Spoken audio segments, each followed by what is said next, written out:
জোরে বলি আমিন। আরো জোরে আমিন। আমার বিশ্বাস আল্লামা সাঈদী শুরুই কথা বলতে চাই। উনি বলেছেন গোটা পৃথিবীর মধ্যে একমাত্র বাংলাদেশী ইসলামী হুকুমত কায়েম হওয়ার জন্য একটি উর্বর জমি এটা বাংলাদেশ। এই জমি আল্লাহর দিন কায়েম হবে, জোরে বলি ইনশাআল্লাহ। আর জোরে বলি ইনশাআল্লাহ।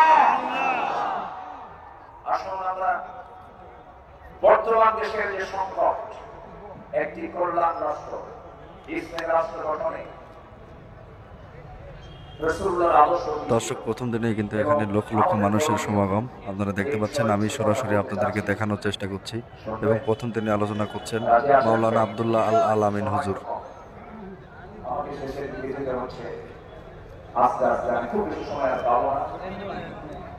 আমি খুব দ্রুত শেষ করে দেব। মাহফিল কমিটিকে ধন্যবাদ।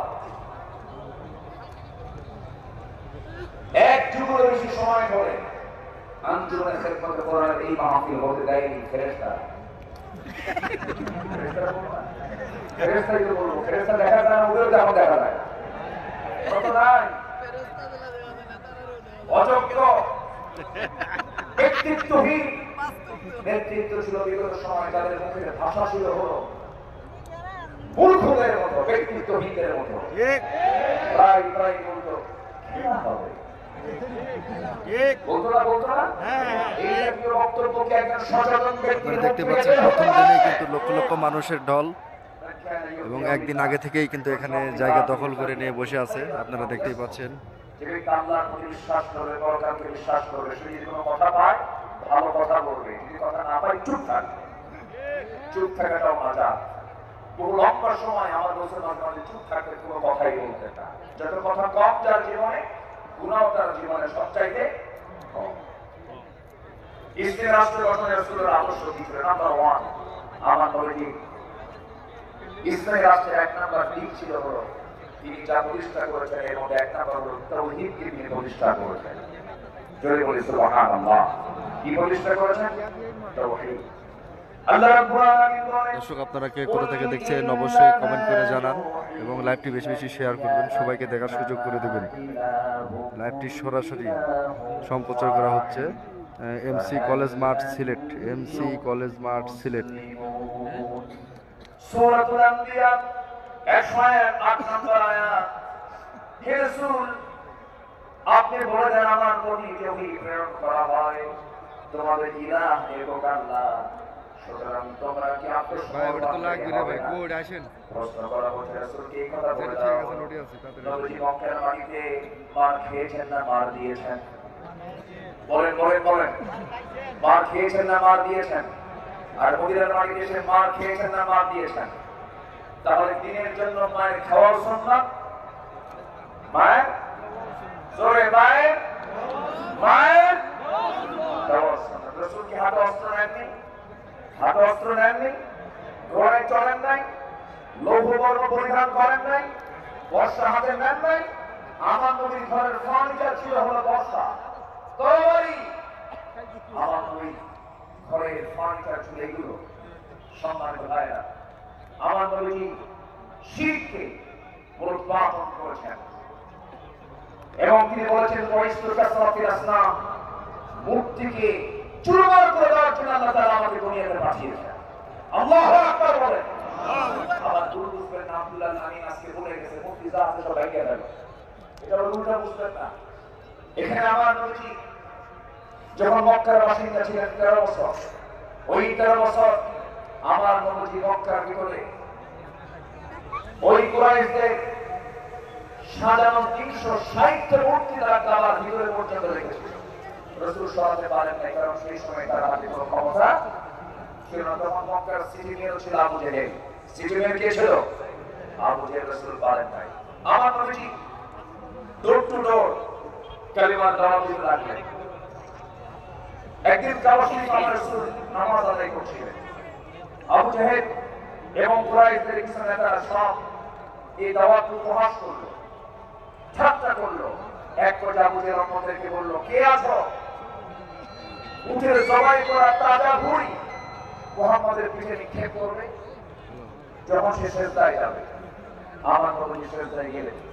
পাপিষ্ঠ এই নরভঙ্গুলো একটু মায়াও করল না। রাসূল যখন রুকুতে গেছেন সেই সময় নবীর পিঠে উঠে পচা একটা নারী বুড়ি রাসূলের পিঠে চাপায় দিয়েছে। আমার নবীজি ওজন সহ্য করতে না পেরে মুক্ত করে জমিনে পড়ে গেলেন। সিরাত ইবনে হিশাম গ্রন্থে এসেছে ফাতিমা রাদিয়াল্লাহু তাআলা আনহা দৌড় করে এসে নবীকে সেই জায়গা থেকে উঠে পচা নারী বুড়িগুলো সরায় দিয়ে তাকে সেখান থেকে উঠলেন, সেখান থেকে তুললেন। আমার নবীজি সেই দিন কালা করা কণ্ঠে দোয়া দুটো করে একটা দোয়া করেছিলেন। সেই দোয়াটা হলো, সেই দোয়ার মধ্যে বদদোয়া ছিল, নাম ধরে দোয়া করেছেন।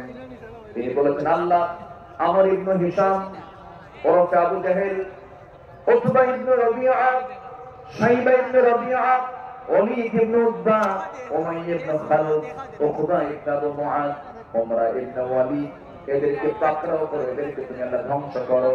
নবীর সেই বদদোয়া কবুল হতে বেশি সময় লাগে না। সবগুলো তার কিছুদিনের ব্যবধানে বদর প্রান্তরে বদর কূপের মধ্যে সবগুলো জাহান্নামে চলে গেছে। সেই নবীজি মক্কা বিজয়ের পর কাবা ঘরে ঢুকে সমস্ত মূর্তিকে ভেঙে ফেলে সেই রাষ্ট্রে তিনি তাওহীদ প্রতিষ্ঠা করে সফল হয়েছেন। আল্লাহু আকবার বলেন। তিনি কখনো শিরককে প্রশ্রয় দেননি। আমাদের করণীয় কি? এই প্রেক্ষাপটে সমাজ এবং রাষ্ট্রে প্রচলিত শিরক ইসলাম বিরোধী পদক্ষেপের বিরুদ্ধে সকল মুসলিম এক হয়ে সোচ্চার হতে হবে। তাওহীদের শিক্ষা ও বার্তা আমাদের পরিবার, সমাজ, রাষ্ট্র সব জায়গায় ছড়িয়ে দিতে হবে। আন্তর্জাতিক পর্যায়ে ইসলামিক মিডিয়া, শক্তিশালী লেখনী, অনলাইন প্ল্যাটফর্মের মাধ্যমে বিশ্বব্যাপী তাওহীদ প্রতিষ্ঠায় একটি শক্তিশালী প্রেক্ষাপট তৈরি করতে হবে। নাম্বার 2, একটি ইসলামী রাষ্ট্র গঠনের রাসূলের আদর্শ কি ছিল? আমরা রাসূল যে রাষ্ট্র গঠন করেছেন তার 2 নাম্বার দিক ছিল হলো সকল হিংসা দূর করে সেখানে তিনি ভ্রাতৃত্ব প্রতিষ্ঠা করেছিলেন। জোরে বলি সুবহানাল্লাহ। আল্লাহ রাব্বুল আলামিন বলেন, ইন্নামাল মুমিনুনা ইখওয়াতুন ফাআসলিহু বাইনা আখাওয়াইকুম ওয়াত্তাকুল্লাহ। সূরাতুল হুজুরাত আয়াত নাম্বার 10। আল্লাহ পাক বলছেন, নিঃসন্দেহে মুমিনরা হলো পরস্পরের ভাই ভাই। কোনো কিছু যদি সমস্যা হয়ে যায় তোমরা ইসলাহ করে নেবে, পরস্পরে তোমরা ঠিকঠাক করে নেবে।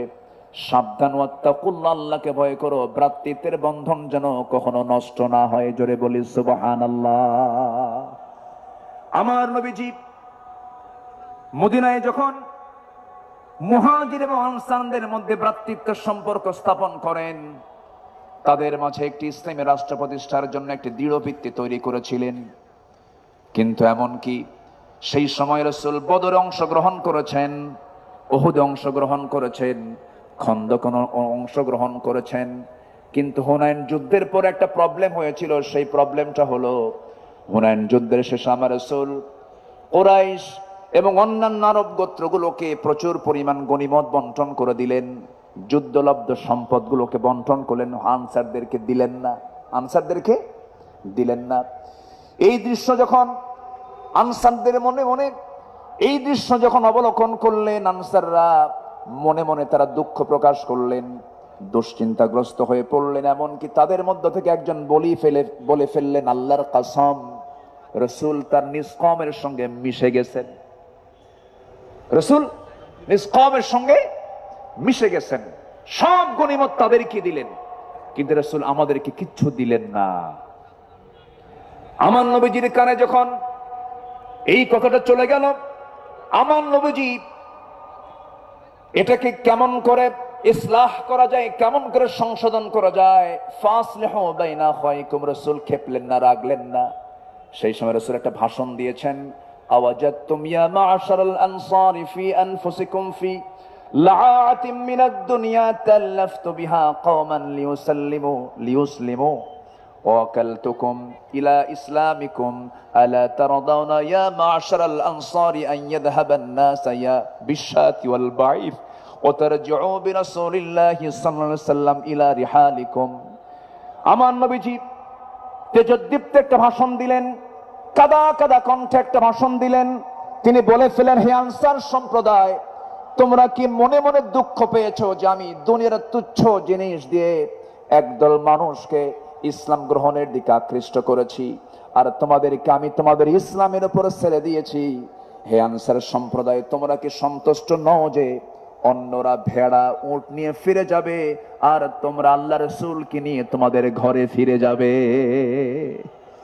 সব চলে গেছে উট ভেড়া নিয়ে, আর তোমরা আনসার, আমি রাসূল, আমাকে নিয়ে তোমরা ঘরে চলে গেছো।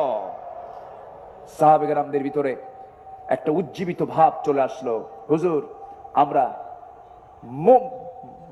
ভুল বুঝে এমন মন্তব্য করেছি, আমাদেরকে মাফ করুন। রাসূল কি এখানে সংকট সৃষ্টি করলেন না সমাধান করলেন? সমাধান করলেন। আমাদেরও করণীয় আছে। আমরা কি ঐক্য বিনষ্ট করব না, কোন পীরকে গালি দেব না। আমরা হক্কানি পীর, এই যে বাম পাশে বসে আছেন আব্দুল মতিন শাহবাগী হাফিজাহুল্লাহ, আমি তাকে খুব সম্মান করি, উনিও তো পীর। কিন্তু আমার দেশে কিছু দরবার আছে, যে দরবারের থেকে এমন ভাষা আসে, যে ভাষা আসে নাস্তিকদের ভাষার মতো। এরকম কিছু দরবার আছে না? নয়, আছে। ওগুলো পীরের দরবার না, ওগুলো ভণ্ডের দরবার। আমি পীরকে কোনোদিন আমার জীবনে 26 বছরের মাহফিলের ইতিহাসে আমি কোনোদিন কোন পীর কিনে বাজে কথা বলেছি এমন কোন রেকর্ড আমার নাই। হক্কানি পীর অবশ্যই সম্মান করব না কেন, কিন্তু যে পীরের মুখ থেকে বাজে কথা বের হবে, পানির তলে মোমবাতি বাবা বাতাসে নেবে না, বাবার নামে হালকা দিলে উজু গোসল লাগে না, এই সমস্ত ভণ্ডামিগুলো যে সমস্ত দরবার থেকে বের হয়, যে সমস্ত দরবারে কবরে মাজারে সেজদা হয়, ওই সমস্ত দরবারের ভণ্ডদের হাত পা ভেঙে গুঁড়ো করে দেওয়া দরকার। ওগুলো সব শিরকের আকড়া, ইবলিসের পাঠশালা। আল্লাহ পাক ওগুলো থেকে বাঁচান। জোরে বলি আমিন, আরো জোরে আমিন। নাম্বার 3, আমার রাসূলের ইসলামী রাষ্ট্রের কতগুলো যে গুণগত দিক ছিল, তার মধ্যে 3 নম্বর হলো তিনি ন্যায় বিচার প্রতিষ্ঠা করেছিলেন। কি বিচার প্রতিষ্ঠা করেছেন? ন্যায় বিচার। কারণ আল্লাহ পাক সূরা নাহলের 90 নম্বর আয়াতে বলেছেন, ইন্নাল্লাহা ইয়া'মুরুকুম বিল আদলি ওয়াল ইহসানি ওয়া ইতা'i যিল কুরবা ওয়া ইয়ানহা আনিল ফাহশাই ওয়াল মুনকারি ওয়াল বাগি ইয়া'iদুকুম লা'আল্লাকুম তাযাক্কারুন। আল্লাহ পাক ন্যায় বিচার প্রতিষ্ঠার কথা বলেছেন।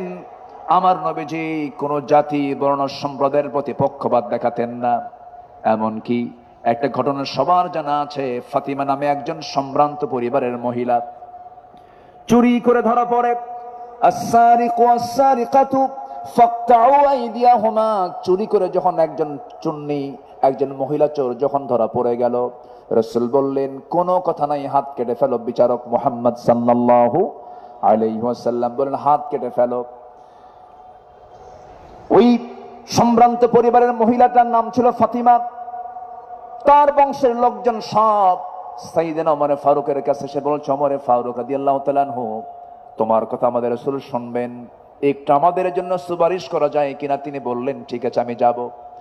নবীর সামনে গিয়ে দাঁড়ালেন, রাসূলকে লক্ষ্য করে বলছেন, ইয়া রাসূলুল্লাহি, দেখুন তো সম্ভ্রান্ত পরিবারের যেহেতু একজন মহিলা হাত কাটলে কেমন হয়, মান সম্মানটা নষ্ট হয়ে যায়। আমার নবীজির সেই সময় রক্তিম আকারের চেহারা ধারণ হলো, রাসূলের চেহারা লাল হয়ে গেল এবং তিনি বলে ফেললেন, আল্লাহি লাউ আন্না ফাতিমাতা বিনতে মুহাম্মাদিন সারাকাত লাকাতাতু ইয়াদাহা। আল্লাহর কসম করে বলি, যদি এই মুহূর্তে ওই ফাতিমা না হয়ে যদি বিশ্বনবী মুহাম্মদ বিন আব্দুল্লাহর যদি কলিজার টুকরা মেয়ে ফাতিমা যদি চুরি করে ধরা পড়তো, আমি রাসূল সবার চোখের সামনে এনে আমি রাসূল নিজে আমি আমার মেয়ের হাত কেটে দিতাম। জোরে বলি আল্লাহু আকবার। আইন সবার জন্য কি? আইন সবার জন্য কি? সমান। নাম্বার 4 হলো সামাজিক দায়িত্ব এবং দরিদ্রদের সহযোগিতা ছিল আমার রাসূলের, মানে একটি রাষ্ট্রের অন্যতম একটা বৈশিষ্ট্য ছিল। সামাজিক দায়িত্ব এবং দরিদ্রদের সহযোগিতায় তিনি ব্যস্ত থাকতেন। কারণ অফি আমওয়ালিহিম হাক্কুল লিসাইলি ওয়াল মাহরুম। রাসূল এত দান করতেন, তার দানটা এত বেশি ছিল, তিনি বলেছেন আমার কাছে যদি উহুদ পরিমাণ সমান সোনা থাকতো, লাউ কানা লি মিসলু উহুদিন যাহাবান, তাহলে পছন্দ নয় যে তিনি 3 দিন অতিবাহিত হওয়ার পর তার কিছু অংশ আমার কাছে থাকুক, এটা আমি পছন্দ করতাম না, 3 দিনেই সব শেষ করে দিতাম। আল্লাহু আকবার বলে। তিনি এত পরিমাণ তিনি দান করতেন, ডান হাতে বাম হাতে যা ছিল সব তিনি দিয়ে দিতেন। রাসূল যখন মারা যাবেন, আম্মা জান আয়েশা রাদিয়াল্লাহু তাআলা আনহা রাসূলকে তার উরুতে শোয়ায় রেখেছেন। আমার নবীজি দুনিয়া থেকে বিদায় নেবেন, বিদায় লগন যখন চলে এসেছে, রাসূল বলছেন আয়েশা রে, আমি মনে হয় বাঁচব না, দুনিয়া থেকে বিদায় নিয়ে নেব। ওরে আয়েশা, আমি যদি দুনিয়া থেকে বিদায় নিয়ে নিই, আমার ঘরে কোনো সম্পদ থাকুক আমি চাই না। অতএব আমি তোমাকে জানায় দিচ্ছি, দেখো তো ঘরের মধ্যে কোনো কিছু আছে নাকি। তন্ন তন্ন করে খুঁজে বের করা হলো 6টা স্বর্ণের টুকরা, হাতের তালুতে নিয়ে রাসূল বললেন আয়েশা, এতটুকু সম্পদ আমি দিন প্রতিষ্ঠার কাজে আমি দান করে দুনিয়া থেকে বিদায় নিতে চাই। জোরে বলে সুবহানাল্লাহ। আমার নবীজি বসে আছেন, একদিন একজন নবীর কাছে বুরদা চাদর নিয়ে আসলেন, এটি পরার জন্য দিলেন। রাসূল সেই বুরদা নামক চাদরটা এমন ভাবে গ্রহণ করলেন যা তার খুব প্রয়োজন ছিল, গায়ে জড়ায়া নিলেন। এক সাহাবী চাদরটা দেখে বলছেন, হুজুর আপনি যদি কিছু না মনে করেন, আমি চাদরটা আমার পছন্দ, আপনি আমাকে দিবেন কিনা। রাসূল মুস্কি হাসি মেরে সঙ্গে সঙ্গে তার পছন্দের চাদরটা তার গায়ে দিয়ে দিলেন। আমার নবীজি দিয়ে দিলেন, অবলীলায় দিয়ে দিলেন, কোনো আফসোস করলেন না। পরে একজন সাহাবী যে লোকটা চাদর চেয়েছিল, যে সাহাবী তাকে জিজ্ঞাসা করলেন, ও ভাই, নবীর পছন্দের সেই চাদরটা তোমার নেওয়ার কি দরকার ছিল, তুমি কি রাসূল থেকে সেটা কেন চেয়ে নিলা? তিনি বলছেন, আল্লাহর কসম করে বলি, দুনিয়ার কোনো পার্থিব স্বার্থের জন্য নয়, বরকতের জন্য আমি নিয়েছি। কারণ আমি ওসিয়ত করতে চাচ্ছি এই চাদরটা যেন আমার কাফনের কাপড় হয়। জোরে বলি সুবহানাল্লাহ। বুখারী শরীফের 6036 নম্বর হাদিস এটা। সম্মানিত ভাইরা, এই জন্য আমরা উদার হব সামাজিক কাজে, দরিদ্রদের ব্যাপারে আমরা উদার হব। জোরে বলি ইনশাআল্লাহ। নাম্বার 5, রাষ্ট্রীয়ভাবে ইসলামী শিক্ষা প্রতিষ্ঠিত করণ। ওয়াকুর রব্বি জিদনি ইলমা। আমার রাসূল যুদ্ধবন্দীদের মুক্তি দিতেন শিক্ষার বিনিময়ে। আল্লাহু আকবার বলেন। এমন রেকর্ড আছে না নাই? রাসূল শিক্ষার জন্য খুবই নিবেদিত প্রাণ ছিলেন। নাম্বার 6, আন্তর্জাতিক সম্পর্ক স্থাপন। আল্লাহ রাব্বুল আলামিন বলেন, وَإِن جَنَحُوا لِلسَّلْمِ فَاجْنَحْ لَهَا وَتَوَكَّلْ عَلَى اللَّهِ إِنَّهُ هُوَ السَّمِيعُ الْعَلِيمُ। সূরা আনফাল আয়াত নাম্বার 61। যদি তারা সন্ধির প্রতি ঝুঁকে পড়ে, তাহলে তুমিও তার প্রতি ঝুঁকে পড়ো এবং ভরসা করো কার উপরে? আসতে বলবেন না, কার উপরে? আমার নবী মদিনা রাষ্ট্র থেকে তিনি রোম সম্রাট হেরাক্লিয়াসকে চিঠি লিখেছেন, মিম মুহাম্মদ সাল্লাল্লাহু আলাইহি ওয়াসাল্লাম ইলা হেরাকাল। হেরাকালকে লক্ষ্য করে তিনি চিঠি লিখেছেন, আসলিম, আত্মসমর্পণ করো। এই যে জোরালো একটা চিঠি তার কাছে লিখে দিলেন রোম সম্রাট হেরাক্লিয়াস। এই চিঠিখানা পড়ে সভাসদবৃন্দকে ডাক দিয়ে বলতেছে, ও সভাসদবৃন্দ, এই যে চিঠিখানা যার পক্ষ থেকে এসেছে, মদিনার রাষ্ট্রের রাষ্ট্রপতি মুহাম্মদ সাল্লাল্লাহু আলাইহি ওয়াসাল্লামের পক্ষ থেকে এসেছে। এই চিঠির ভাষা প্রমাণ করে হেরাক্লিয়াসের পায়ের নিচের এই মাটির অংশ মুহাম্মদ একদিন দখল করে ছাড়বে। জোরে বলি আল্লাহু আকবার। আমরা কোন রাশাকে ভয় পাবো না, আমরা কোন পরশক্তিকে ভয় পাবো না। রাশা বাঁচাবে না, আমেরিকা বাঁচাবে না, হিন্দুস্তান বাঁচাবে না, কেউ আমাকে বাঁচাবে না, কেউ আমাকে রক্ষা করতে পারবে না। আমাকে বাঁচাবেন তিনি কে? তার বড় প্রমাণ কোন গোয়েন্দা সংস্থা রিপোর্টে ছিল না 5 আগস্টের এই প্রেক্ষাপট তৈরি হবে। এটা করে দিয়েছেন তিনি কে?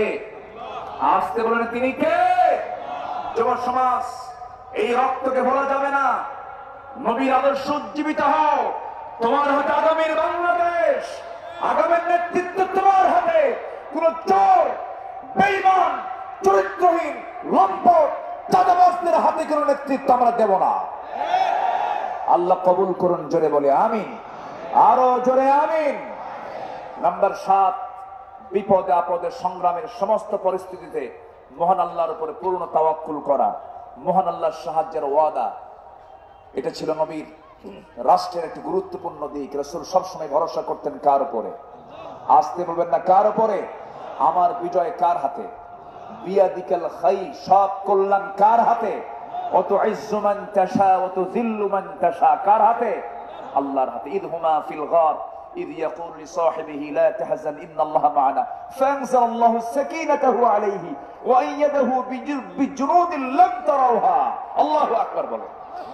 সম্মানিত ভাইরা, সময় কম, আমি সামারাইজ করে বলছি। নাম্বার 8, ন্যায়ের পথে নিজেকে অবিচল রাখা। পরিবার ও সমাজে ন্যায় শৃঙ্খলা প্রতিষ্ঠা করা ছিল রাসূলের রাষ্ট্রের একটি গুরুত্বপূর্ণ নীতি, একটি মূল নীতির একটা অংশ ছিল। আমরাও এদিকে খেয়াল করব, জোরে বলি ইনশাআল্লাহ। নাম্বার 9 হচ্ছে পরামর্শ ভিত্তিক নেতৃত্ব। নেতৃত্ব হবে একক না পরামর্শের ভিত্তিতে? বলেন, আমার রাসূলের রাষ্ট্রের একটি গুরুত্বপূর্ণ অংশ ছিল রাসূল এমনকি স্ত্রীর কাছ থেকেও পরামর্শ নিয়েছেন। আল্লাহু আকবার বলেন। সম্মানিত ভাইয়েরা, সম্মানিত দ্বীন বন্ধুগণ, আর দুটো পয়েন্ট আমি বলতে চাচ্ছি। নাম্বার 10 হচ্ছে রাসূল সাল্লাল্লাহু আলাইহি ওয়াসাল্লাম রাষ্ট্র গঠনে ছোট থেকে বড় সকলের উপরে জুলুমকে হারাম করেছিলেন। এমনকি একটা প্রাণীকেও তিনি জুলুমের শিকার হতে দেননি। জোরে বলি আল্লাহু আকবার, জোরে বলি আল্লাহু আকবার। আমার নবীজি একদিন এক আনসারীর খেজুর বাগানে প্রবেশ করলেন। হঠাৎ করে একটা উট তার দৃষ্টিগোচর হয়। উটটি নবী করিম সাল্লাল্লাহু আলাইহি সাল্লামকে দেখে কাঁদতে লাগলো এবং তার চোখ দিয়ে অশ্রু গড়িয়ে পড়লো। রাসূল উটটির কাছে গিয়ে তার মাথায় হাত বুলিয়ে আদর করলেন এবং উটটি কান্না থামালো। তিনি জিজ্ঞেস করলেন, এই উটের মালিক কে? আমার নবীজি উটটির মাথায় হাত রাখলেন, কান্না থেমে গেল। রাসূল প্রশ্ন করলেন, মার রাব্বু হাযাল জামাল লিমান হাযাল জামাল? ফাজা ফাতা মিনাল আনসারি ফাকালা লি ইয়া রাসূলাল্লাহ ফাকালা আফালা তাত্তাকিল্লাহ في هذه البهيمة التي ملكك الله إياها فإنه شكا إلي أنك تجيعه وتذئبه। রাসূল বললেন, শোনো, তুমি যে এই উটটাকে না খেয়ে রেখেছ, উট আমার কাছে এসে নালিশ দিল তুমি নাকি তাকে খেতে দাও নাই, তাকে ক্ষুধার্ত রেখেছ। রাসূল এমন রাসূল ছিলেন যার রাষ্ট্রে একটা উটের খবরও আমার রাসূল রেখেছেন। জোরে বলি সুবহানাল্লাহ, জোরে বলি আল্লাহু আকবার। আমরা এমন রাষ্ট্রকে আমরা আমাদের দেশে দেখতে চাই। আল্লাহ কবুল করুন, জোরে বলি আমিন। নাম্বার 11 হলো জাতীয় এবং আন্তর্জাতিক পর্যায় থেকে আসা সকল হুমকি ভয়ভীতিকে তোয়াক্কা না করে দ্বীন প্রতিষ্ঠার সংগ্রামে আল্লাহর উপরে পূর্ণ আস্থা এবং দৃঢ়তা নিয়ে চলা। সকল আস্থার জায়গা আমাদের একটাই, সেটা হচ্ছে তিনি কে? আসতে বলবো না, তিনি কে? নাম্বার 12 হলো ছোট পরিসর থেকে বড় পরিসর প্রতিটি স্থানে পরবর্তী কোনো লাইভে আরো কিছু আকর্ষণ নিয়ে ততক্ষণ আমাদের সাথে থাকুন। ধন্যবাদ। তাকওয়া ভিত্তিক নেতৃত্ব গড়ে তোলা, যেই নেতৃত্বে তাকওয়া থাকবে। সাইয়েদনা ওমর ফারুক অসুস্থ হয়ে পড়লেন। অসুস্থ হয়ে তার মধুর প্রয়োজন